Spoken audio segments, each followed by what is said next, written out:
आप देख रहे हैं कर्तव्य एवं निष्ठा का बयान, साहित्य और संस्कृति का बयान, समता की आवाज बयान टीवी। सबका हार्दिक स्वागत है। मैं समस्त आगंतुक अतिथियों से निवेदन करती हूँ कि कृपया वे अपना स्थान ग्रहण करें। कार्यक्रम को हम आरंभ करने जा रहे हैं। भारतीय दलित साहित्य अकादमी मध्य प्रदेश उज्जैन के सुप्रतिष्ठित आयोजन आश्वस्त रजत जयंती महोत्सव आज दिनांक 23/9/2023 को आयोजित है। इस कार्यक्रम में बाहर के समस्त अतिथि जो देश के कोने कोने से पधारे हैं और स्थानीय समस्त गणमान्य साहित्यकार, चिंतक, विचारक, अधिकारी, उन सबका मैं स्वागत करती हूँ और उन सबसे निवेदन करती हूँ कि वे सभागृह में उपस्थित होकर के अपना स्थान ग्रहण करें। कार्यक्रम आरंभ कर रहे हैं। मैं आज के अध्यक्ष डॉक्टर प्रकाश बरकुनिया जी को आमंत्रित करती हूँ कि वे आए और मंच पर अपना आसन ग्रहण करें। डॉक्टर बरकुनिया जी। डॉक्टर बरकुनिया जी कुलाधिपति बाबा साहेब डॉक्टर भीमराव अम्बेडकर केंद्रीय विश्वविद्यालय लखनऊ से सेवानिवृत्त हैं और मध्य प्रदेश लोक सेवा आयोग के पूर्व सदस्य भी रह चुके हैं। आप वर्तमान में अध्यक्ष मध्य प्रदेश शासकीय पाठ्य पुस्तक स्थायी समिति के भी सदस्य हैं। ऐसे हमारे बीच में आज की अध्यक्षता कर रहे हैं डॉक्टर बरकुनिया जी का मैं हार्दिक स्वागत करती हूँ।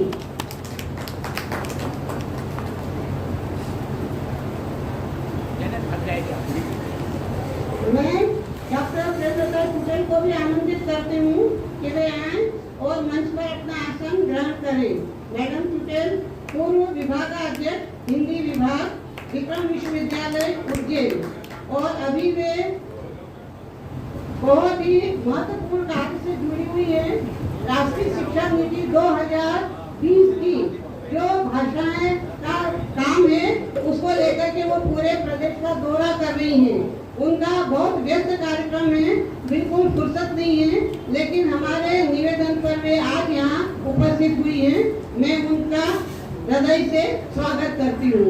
साथ ही बीज वक्ता के रूप में डॉक्टर रूपचंद गौतम जी को आमंत्रित करती हूँ और साथ ही कुसुम दियोगी जी को आमंत्रित करके मंच पर आसन ग्रहण करें। बहुत बहुत धन्यवाद डॉक्टर तारा परमार जी का, जिन्होंने मुझे आज की कार्यवाही करने का एक अवसर दिया है। आप सभी को मेरा जय भीम, नमो बुद्धाय। जिस समय भोपाल से CS बंजारी हिंदी पाक्षिक समाचार पत्र धम प्रकाश प्रकाशित कर रहे थे, उस समय डॉक्टर पुरुषोत्तम सत्य प्रेमी जी उज्जैन से बैरवा चेतना मासिक पत्रिका प्रकाशित कर रहे थे। सरकारी सेवा में होने के कारण संपादक का नाम उनकी पत्नी इंदिरा देवी का छपता था। इसके बाद प्रेमी जी के संपादन में आश्वस्त वर्ष 1998 से प्रकाशित होनी प्रारंभ हुई। आगे चलकर पत्रिका भारतीय दलित साहित्य अकादमी उज्जैन मध्य प्रदेश की मुख्य पत्रिका लिखा जाने लगा। डॉक्टर तारा परमार का नाम पत्रिका के प्रारंभ से ही छपता रहा। डॉक्टर तारा परमार के संपादन में शोधात्मक दृष्टि विशेष रूप से बढ़ी। पत्रिका में वैचारिक आलेख, कहानी, कविता, पुस्तक समीक्षा, दलित समाज में हुए कार्यक्रमों की रफ्तों को भी बखूबी से डॉक्टर तारा परमार समय समय पर ध्यान देती रही हैं। इससे दलित विमर्श को इतना बल मिला कि आश्वस्त पत्रिका विश्वविद्यालय अनुदान आयोग की सूची से भी जुड़ गई। इसका परिणाम यह हुआ कि धीरे धीरे शोधार्थी भी इस पत्रिका से जुड़ने लगे। इसका श्रेय डॉक्टर तारा परमार को ही जाता है। यह प्रेमी जी की साहित्यिक स्मृति है। इस स्मृति को डॉक्टर तारा परमार का अतुलनीय है। मैं कुसुम दियोगी से अनुरोध करती हूँ वो आज के उपलक्ष्य में अपने विचारों को श्रोताओं के साथ साझा करें। जोरदार तालियों के साथ स्वागत किया जाए। जानकारी हो कि विगत 25 वर्ष से आश्वस्त मैगजीन जिसके संस्थापक एडिटर थे डॉक्टर पुरुषोत्तम सत्यप्रेमी। यह एक ऐसी मैगजीन रही जिसने 25 वर्ष का लगातार निरंतर अपना सफर तय किया। अस्वस्थ मैगजीन की रखी, उसका निरंतर संपादन उनकी अत्यंत बराबर चलाते रहे। उनकी निष्ठा, लगन और तपस्या को मैं हृदय से अभिनंदन करता हूँ, वंदन करता हूँ। विक्रम विश्वविद्यालय उज्जैन में पूर्व विभागाध्यक्ष रही है डॉक्टर प्रेमलता सुकै जी का जोरदार तालियों के साथ स्वागत किया जाए। बहुत मुश्किल होता है पत्रिकाएं चलाना, और जो इन चीजों को करता है, जो इस कार्य को करता है, उसकी पीड़ा वही समझ सकता है। पत्रिका को यदि हम पृष्ठ संख्याओं से देखेंगे तो उसकी संख्याओं पर न जाएं। उसके अंदर प्रस्तुत सामग्री का यदि हम अध्ययन करें तो दलित साहित्य के जो एक विचार है, जो चिंतन है, किनसे प्रभावित है, समाज को वो क्या दिशा देना चाहता है, ऐसे तमाम महापुरुषों के विचारों को लेकर जिन रचनाकारों ने अपनी लेखनी चलाई है, वैसे संपूर्ण भारतवर्ष के रचनाकारों की रचनाओं का प्रस्तुतिकरण इस बहुत संक्षिप्त सी पत्रिका आश्वस्त के माध्यम से मैडम तारा परमार और उनके सहयोगियों ने किया। वे निश्चित रूप से बधाई के पात्र हैं। अम्बेडकर जनसंचार पे लंबे समय से शोध करने वाले मैं डॉक्टर रूपचंद गौतम जी से अनुरोध करती हूँ कि वो आश्वस्त की विकास यात्रा पर अपने विचारों को श्रोताओं के साथ साझा करें। समाज शास्त्र का ये नियम है और वो नियम हमारे विचार से जुड़ा हुआ है। विचारक को बार बार याद नहीं किया जाएगा तो विचारक मर जाएगा। और ये बात अब छुट्टी हो गई है। दूसरी बात जो मैंने महसूस की है वो एक महिला पत्रकार के विषय में। यहाँ मध्य प्रदेश से लगभग 3 महिलाएं मेरे बीच में या मेरे सामने या मेरी जानकारी में विशेष रूप से आई है पत्रकारिता के क्षेत्र में। डॉक्टर तारा परमार है, कला मरमट है और डॉक्टर रमा कुमारी पांचाल। तीनों महिलाओं का बहुत योगदान है मध्य प्रदेश की दलित पत्रकारिता के क्षेत्र में। तीनों ही सम्माननीय है, लेकिन डॉक्टर तारा परमार के रूप में या उनके आमंत्रण में या उनके द्वारा ये आज के संगोष्ठी कार्यक्रम में हम लोग पधारे हैं तो उनका इसलिए योगदान है, एक दलित महिला को 25 साल मैगजीन को आगे बढ़ाने का जो श्रेय है वो बड़ा अतुलनीय है। उसके लिए वो निश्चित रूप से बधाई की बात है। मैं इसलिए भी कह रहा हूँ ये अम्बेडकर जनसंचार पर मैंने पूरे देश में ये काम किया है। पत्रिकाओं के संदर्भ में, स्मारकों के संदर्भ में, रिपोर्टिंग के संदर्भ में तो डॉक्टर तारा परमार का नाम संपादन के क्षेत्र में अतुलनीय दिखाई देता है। इसलिए वो आज हमारे बीच में एक स्तंभ के रूप में बधाई की बात। यहाँ तक मुझे इस पत्रिका के बारे में जो बोला गया है तो मैं थोड़ा उसे पढ़ लूंगा। तो पढ़ना जरूरी है कि उसकी विकास यात्रा है। जिस समय भोपाल से CS बंजारी हिंदी पाक्षिक समाचार पत्र नम्र प्रकाश प्रकाशित कर रहे थे, जब हमारे बीच में बंजारी जी का पहला अखबार है। मध्य प्रदेश में जो दलित कहो या बौद्ध कहो, उस बीच में पत्रकारिता को उद्गम देने के लिए उन्होंने एक सांची स्तंभ भी निकाला और हम प्रकाश के 2 पत्र उनके बड़े महत्वपूर्ण रहे। और उसी बीच में डॉक्टर पुरुषोत्तम सत्यप्रेमी वो हमारे पहलवा ज्योति के बारे में या उनके रूप में हमारे बीच में पत्रकार से आते हैं। लेकिन जो भी साक्षी गौतम ने बोला कि वो उनकी सरकारी सेवा में थे, इसलिए उनका नाम उस पत्र पत्रिका में संपादक के रूप में नहीं छपता था, उनकी पत्नी का नाम उसमें छपता।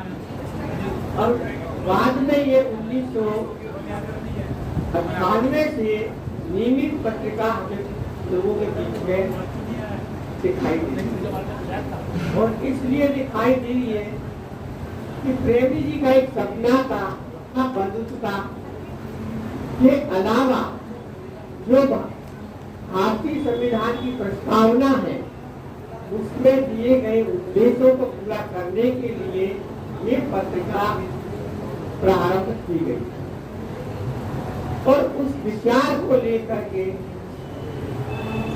तारा परमार ने एक लंबी यात्रा तय की। 25 साल एक महिला के माध्यम से पत्रिका को आगे बढ़ाना ये एक ये आसान नहीं है। या महिला के रूप में एक मैगजीन को आगे बढ़ा लेना बहुत मुश्किल है। संपादन से लेकर के और उसकी अन्य गतिविधियां इतनी जटिल हो जाती है, इतनी चुनौतीपूर्ण हो जाती है, वो महिला के लिए बड़ी परेशानी बन गई। और तारा परमार सभी चुनौतियों के साथ आगे बढ़ती हमें दिखाई देती है। आज हम 25 साल उस पत्रिका के रूप में यहाँ एकत्र हुए हैं, तो तारा परमार के लिए बहुत बहुत बधाई। पत्रिका में अब तक की विकास यात्रा में कई विशेषांक भी आए हैं। डॉक्टर पुरुषोत्तम सतप्रेमी स्मृति विशेषांक भी आया।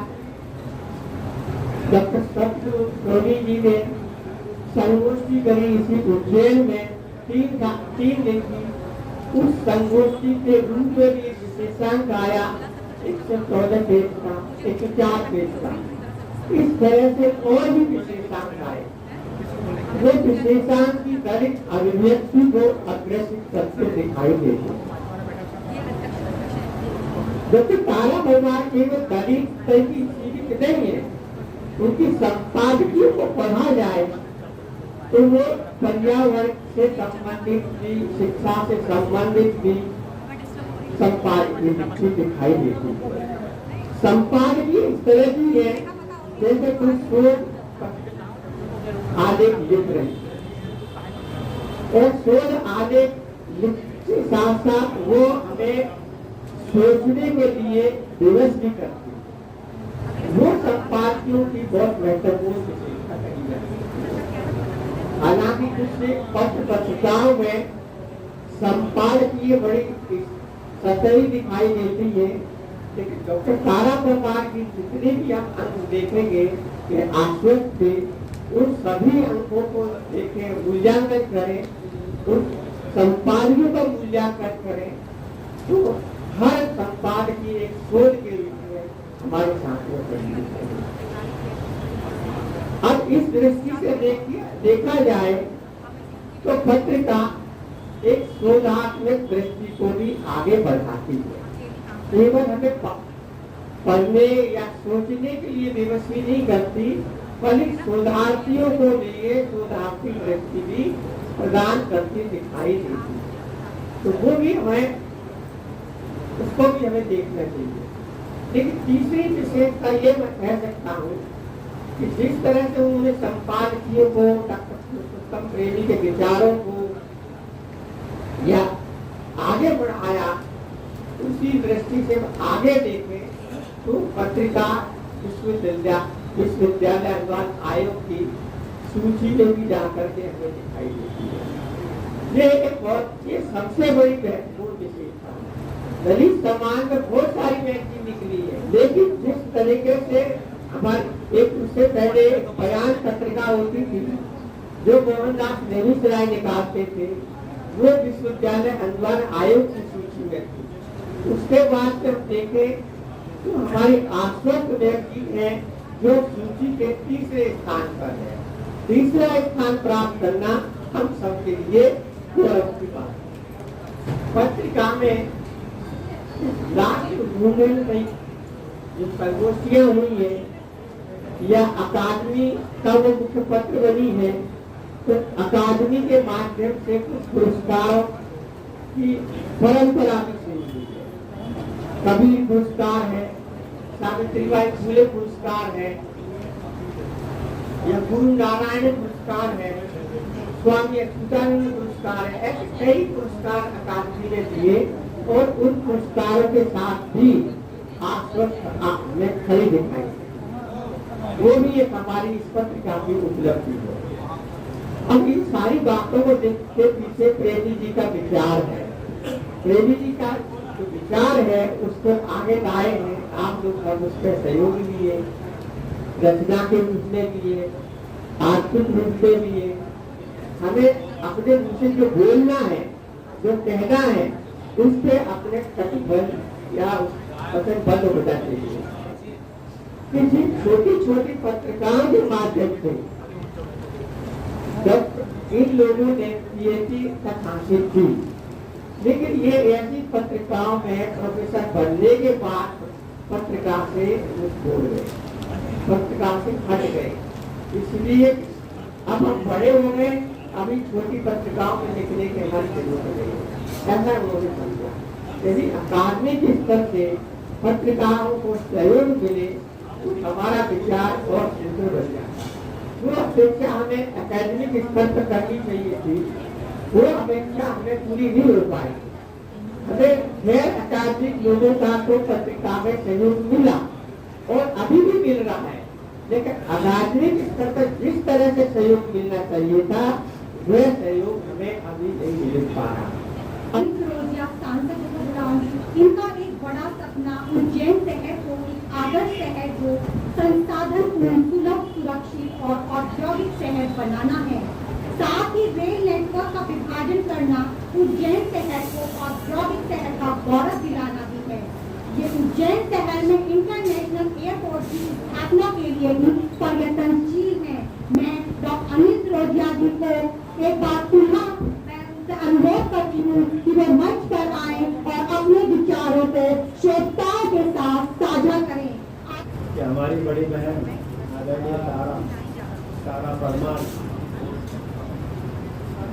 विगत 25 वर्षों से ये पत्रिका निकाल रही है और इस कार्यक्रम में उपस्थित डॉक्टर प्रकाश वास्तुनिया जी, गौतम जी और मंच पर उपस्थित सभी मंसूरी, सभी वरिष्ठजन, सामने उपस्थित मेरे सभी वरिष्ठजन, आशीर्वाद दाता। किसी पत्रिका को 25 साल अगर निकालना